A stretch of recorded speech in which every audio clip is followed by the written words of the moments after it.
All right, we are live. What's up, everyone? August 2nd, 1 p.m. Eastern. We're back, as always, with another weekly marketing webinar. Um, if for anyone who's new here, we do these every week. It's 20 minutes at 1 p.m. Eastern or wherever else you are in the world.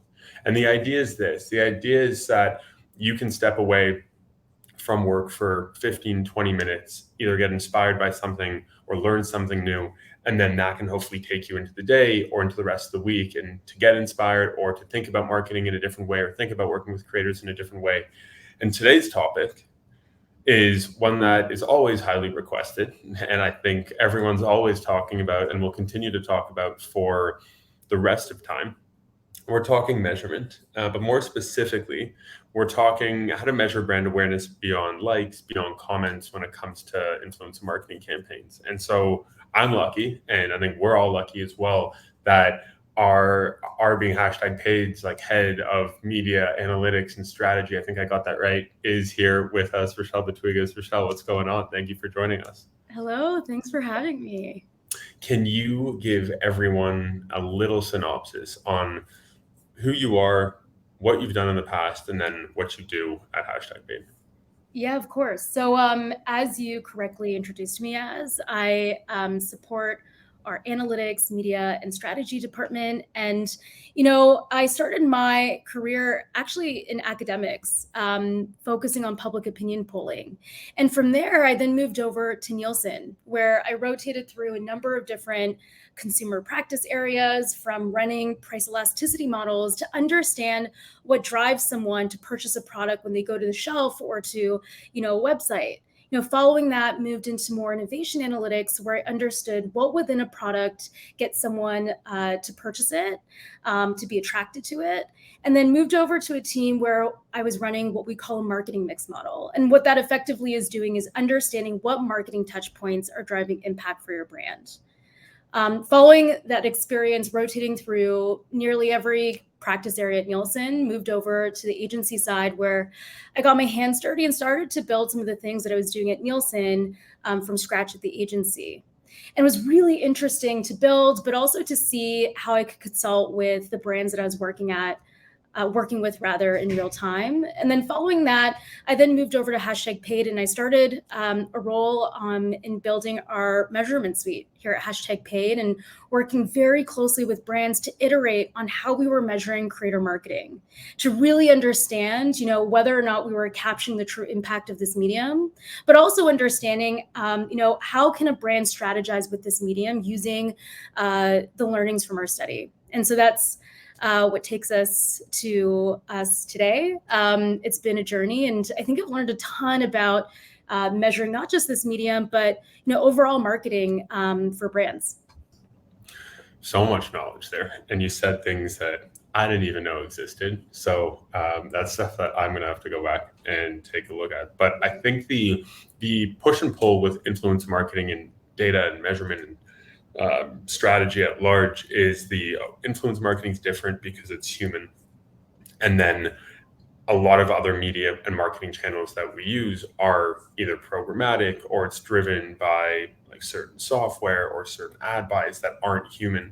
And so when we come to the topic of brand awareness, it's always kind of fuzzy. And so the question I want to start off asking you with is, do likes and comments matter?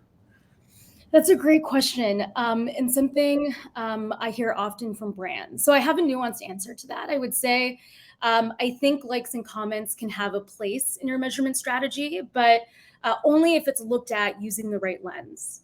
I find that when brands are using likes and comments in isolation, they're not necessarily getting true insight into their brand success or whether they're performing. And in fact, I think looking at these metrics might actually do more harm than good for a brand. I see likes and comments as what I like to call a vanity metric. A vanity metric is a number that might look really good on paper, but ultimately doesn't mean anything. 1,000 comments on a post doesn't mean that people, like your product anymore. It doesn't mean people are going to remember your product when they go to the shelf. It doesn't mean they're going to purchase your product. And we see this in the data that we collect. We measure a number of different brand objectives, from whether or not a customer recalls a brand's name, whether or not someone's familiar with a brand's value, whether or not they intend to purchase the brand. And we've run correlation analyses where we've tried to understand the relationship between engagements, likes, comments, and even other vanity metrics with those actual brand outcomes. And there is no correlation. So it doesn't necessarily mean getting more likes and comments will actually drive impact. And when brands focus on these vanity metrics, I think the problematic component of it is it can give them, a false positive or false negative and lead them astray. When you say false positive and false negative, I think I have an idea what you mean, but for everyone listening out here, like, what do you mean about what is a false positive, what's a false negative, and what is it in the context of measuring brand awareness? Yeah, I'll start with a false negative. So, sometimes we find that a post that is really polarizing or may not land well with audiences tends to generate more engagements. More people are commenting on it. So when you look at the quantity of engagements from that post alone, you might think it's performing really well. But when you dig deeper into it, you actually realize a lot of the commentary is negative. People aren't happy with what you're sharing with them. And if you just looked at, again, the engagements alone, you might act on that and think it was a success. Now, the opposite can happen as well. You might see a post not generate a lot of traction, and you might not want to double down on what you had just done. But sometimes posts that are very well received by audiences actually don't generate engagements. People might see it, they might act on it in an offline environment, might go to your store and purchase a product, but they may not necessarily comment or engage with the post. So I think it's really important to understand the bigger picture beyond just looking at those metrics alone. It's interesting to hear you say this because the same thing happens on the creator side. Like, creator sees a video on TikTok blow up, and they're getting millions and millions of impressions, and everyone's around them being like, holy shit, look, like, you've gained 20,000 followers and you're doing so well, and wow, this is that. And I don't think they ask themselves the question of, like, is this what I want? Is this actually reflective of the objective? And so before we get there, in terms of like understanding how to measure brand awareness, how do you make I guess, how do we turn this onto the positive side and say, yeah, there are some defaults, maybe some blind spots with vanity metrics, but how can you make the most of these so-called vanity metrics? That's a really, really good question. So I think there's a number of things you can do. The very first thing I always recommend when all you have is vanity metrics, especially your engagements and especially your comments, is first going deeper. So when it comes to comments, looking at the sentiment of commentary, and I kind of alluded to this as I was going through the false positive example. And what I mean by looking at the sentiment is actually looking at every single comment that you see on your social posts or on your ads and coding it as positive, neutral, or negative. And that can give you a sense of how good or bad people's reception to your posts are. Interesting. So when you say coding, can you give an example of like how you would use this so-called, like, I'm guessing it's like something similar to like thematical coding with these comments? Because I think that's interesting. I think, to your point, that gives that's a lot more intent, and there's a lot more focus on what matters versus just the absolute number. So what is thematically coded? Yeah, so there's a couple of different methods you can use to code your comments. The most simple is copying and paste your comments into a spreadsheet, going comment by comment and discerning whether or not it's positive, neutral, or negative. Now, before you even do that, of course, you need to define for your brand, what does positive mean, what does neutral mean, and what does negative mean? So that's the easiest way. Now, there's a couple of different ways that are much more scalable. So, for example, using a social listening tool, something that we've used at length in our past is something called NetBase. They have incredible social sentiment coding. There's also a number of different plugins. You can also scrape the comments from social. And if you're really savvy, use tools like Python paired with, AI to be able to code your commentary quickly. That's, I would say, probably a quick snapshot of ways you can do that. Cool. That last part sounds very exciting. Yeah. Where to start? Okay, you talk about thematically coding comments, which again I think is a really smart way. I think it's a very cheap way. Yes, it's more time intensive, but definitely a really smart way. And then identifying those objectives. Is there any other way that you can make the most of these Yeah. metrics? Yeah, so in the same vein of coding, I would say you could also code the comments based on themes or what people are saying more specifically outside of the sentiment. So, for example, if you have a specific call to action in your caption, you can code all comments that are playing back your call to action. Like that would be a great read on whether or not people are engaging directly with what you're explicitly asking them to do. You could also code for any instances where people are asking you questions, where they're bringing up, ideas for content. And once you start to break down the comments into those themes, it can start to reveal, whether or not people are genuinely resonating with what you're asking of them, or it could crowdsource ideas for future content. It could signal things that you need to clarify in future posts. I think there's a lot of cool things that you can do that, especially when you do it in scale. And I'll get to what I mean by in scale in a second. So I talked about sentiment coding. I talked about thematic coding. I think the other piece that's important is collecting all of the information from what you've coded down to the vanity metrics in a single place so you can generate benchmarks and norms for your brand. Now, I think benchmarks and norms are imperative, especially if you are able to create them custom for how your brand tends to perform. Having that context can help you better decide what is good performance versus bad performance. So for example, if you are looking at the sentiment of a single post and it's like 20% positive, 70% neutral, and the balance is negative, looking at that in and of itself, you can't really discern if that's good or bad versus what tends to happen. But once you're able to collect those benchmarks and norms and use that as a comparator, it can really help you start to glean, whether or not your strategy is working. Now, the final thing that I highly recommend for everyone that's looking at these metrics is pairing it with other metrics so you get a fulsome picture of what's happening. So one example is we were conducting a meta-analysis of another vanity metric, link clicks, and it was on Meta. And so we tended to find that people on Meta would click on an ad and go to the landing page. So if we were to look at just link clicks alone, it would tell us Meta is really great for link clicks. Like continue to invest in that channel. But as we got deeper into the data, we found that the people who tended to click on an ad skewed much older. So they were around 65 plus. Even if the campaign or product itself wasn't necessarily oriented around that segment. The other thing that we learned was when these people were arriving on the landing page, they would bounce really quickly. So they weren't spending a whole lot of time. Now, we wanted to get a little bit deeper. So for some of these studies, we paired it with survey research. And we asked people, how they felt about some of the ads that generated a lot of link clicks. And one of them, there was resounding feedback that they weren't necessarily certain what the ad was saying, what it was doing, what it was advertising.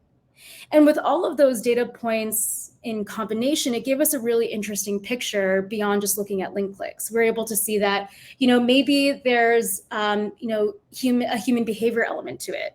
Maybe people who skew a little bit older tend to interact with an ad more. Maybe it has something to do with the Facebook interface where they're more likely to click on an ad because of that. Or it could be they're earnestly clicking on an ad because they're uncertain of what it's advertising and want to learn a little bit more. So I think net, getting that fulsome picture, pairing multiple metrics, especially your qualitative and diagnostic metrics like demographics, quality of interactions, sentiment and commentary is really critical to really make use of the metrics that you have available to yourself. Okay, so what pops into my mind, and this might be like such a naive question, but I'm going to ask it, and hopefully other people in the crowd in the chat are thinking of it as well. It seems like there's so many different ways to slice and dice so-called brand awareness. Like here goes the really stupid question. What does brand awareness actually mean? Yeah, it's funny that you say it's a stupid question, but I think that's a very important question to ask yourself as a brand. I think awareness is the definition of awareness is highly variable depending on your brand and what you're seeking to achieve. In consulting with a lot of brands in my past, some people may see awareness as people being able to recall their brand name.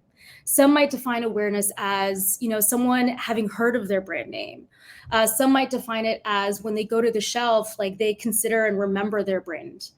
Some might say that they think of their brand more than the competitive set. So I think it's super important to first define what brand awareness means. Now, when it comes to measuring success against that definition, I recommend exactly measuring how you've defined brand awareness. So instead of using a vanity metric to get at whether or not people are familiar with your brand or recall your brand name, instead explicitly asking your audience whether or not they do. And that's how you'll get the truest read on whether or not you're succeeding on your goal. I like what you're saying here. I think there's thank you for answering that question and not ripping me apart as a marketer for the past 3 years. But what I really like is that, earlier you spoke about thematically coding comments. And yes, you can capture all that, but is it right? Does it work against what you want the audience to know about you? And in a very similar way, what I'm hearing is when marketers think about brand awareness, there is a level deeper of like, what type of awareness, what do you want them to be aware of? So I think that's such a good call out. You spoke about simple methods or simpler methods early on in terms of measuring using vanity metrics. Are there deeper methods or deeper forms of so-called methods related to brand awareness that marketers in our audience can be taking advantage of? Totally. I think the method that's taken is highly dependent on the definition, but usually for a more upper funnel metric like awareness, I tend to find you're getting a read on, human perception, on attitudes, on how someone's thinking. And usually the best research method to get a read on that is survey research. And that's often the best medium to, directly know an answer to the questions that you have of your audience. And when it comes to a survey, I recommend first doing both explicit and implicit testing. What I mean by explicit testing is, as mentioned before, directly asking your audience whether or not they recall your brand, whether they've heard of it, if they're familiar with it. That's important. But I also recommend pairing that with what I call more implicit research, where you're testing them and getting a read on their familiarity less directly. So for example, if a brand their definition of awareness is people being familiar with their brand and their value, ask them that. But then second to that, maybe testing them on whether or not they recall your values. If they're able to, in a list of statements, be able to pick out which of those values relate to the brand, to your brand. And I think doing that paired testing is really important. The other thing I highly recommend doing in tandem with that, and this is a value you'd normally only get from conducting your own research, is getting a read into how we arrived at those outcomes and why people feel that way. That's a massive miss when you look at vanity metrics. You'll look at impressions and engagements, but it doesn't tell you why someone clicked, why someone viewed. But when you have survey research available to you, you can get deeper and discern whether or not people are more familiar with your brand and product because of how engaging it was, because of how entertaining it is, because the creators that you used in the program are people they listen to and follow, or because of the sound, the caption, the messaging, the colorway. There's so many different things that drive success, and I highly recommend not just measuring whether or not you're driving outcomes, but also understand the why. And I think that's the most important part so that you can learn from it, optimize in the future. Yeah, stuff always crazy how when you give yourself 20 minutes, you hit 20 minutes, you give yourself an hour. We probably could have spoken for an hour. So we've reached the end of our 20 minutes. I just want to recap because there was so much there, right? It's the idea that yes, likes and comments matter, but in a certain you have to contextualize them and then be able to do some work to understand what it means against. And then this is kind of the word that you're using a lot is your objective, or like, what do you really want to happen, or what do you want to measure against, which was important. I like the call out of false positives, false negatives.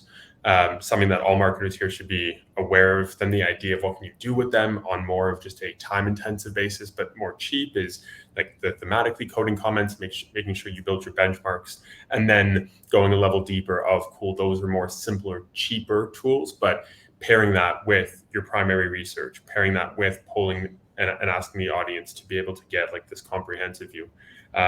You shared so much. Thank you so much for coming on. Thank you for just being candid and sharing your, I don't know how long you've been in the space for, but a long time, all the knowledge with us. For everyone listening here, again, we do this every Wednesday at 1 p.m. for 20 minutes. Next week, Rochelle actually brought up a term that we're going to be speaking further on, and it's on media mix modeling or marketing mix modeling. We're going to explore what is that and how does that relate to influencer marketing, and how, as a marketer, can you take advantage and actually use it such that it's beneficial for you and then beneficial for your team in general. So I will give a minute over. We'll get better at this. But Rochelle, thank you so much for joining. Everyone, thank you for joining. Have an amazing rest of your day, and we'll see you next week. Bye all.